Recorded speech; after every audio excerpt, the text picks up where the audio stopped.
Hello, my name is Benjamin Hart. I'm an American attorney and the managing director of Integrity Legal here in Bangkok, Thailand. As the title of this video suggests, we're discussing whether or not Thailand should court, lower spending tourists. I thought of making this video after reading a recent article from the Thai Examiner, that's thaiexaminer.com. Article is titled, Thailand turns to Russia as foreign tourist revenue is projected to be only 21% of 2019 record figure. Well, a couple of things off that title. Yeah, I suspect it will be quite low compared to 2019, but in 2019 we didn't have 3/4 of the year where we're in some level of lockdown, half the year when basically people couldn't get in or it was very, very cumbersome to get in.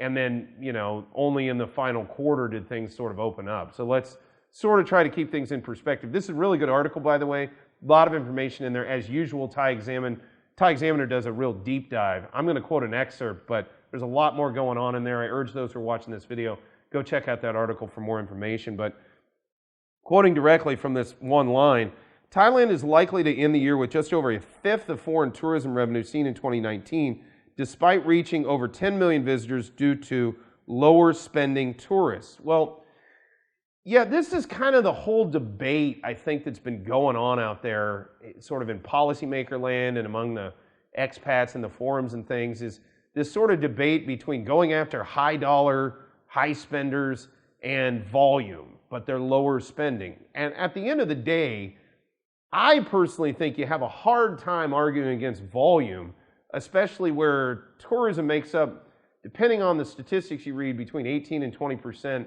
of the overall GDP of Thailand is dependent on tourism. Well, that's all sorts of tourism.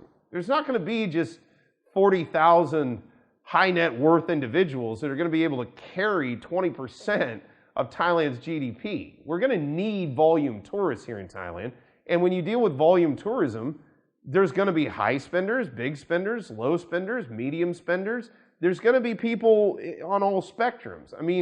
And I would argue, especially where we're dealing with issues associated with cost of airlines, cost of flight, cost of energy, whoever gets here and is willing to spend money in Thailand, be a tourist, I think we should just be welcoming them with open arms. And it looks to me like policymakers tend to agree with that.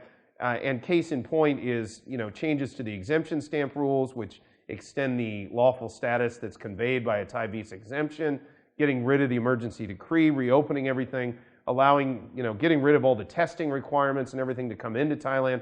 All of this suggests much more of an open door policy and hopefully will augur well for bringing in a higher volume of tourists because, quite frankly, we need you all. If you're watching this from abroad, Thailand welcomes you. We're all ready to have you back.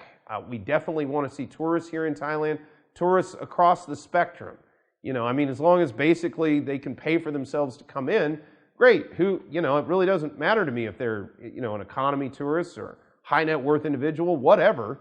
Let's just get tourism back in Thailand and keep things moving along.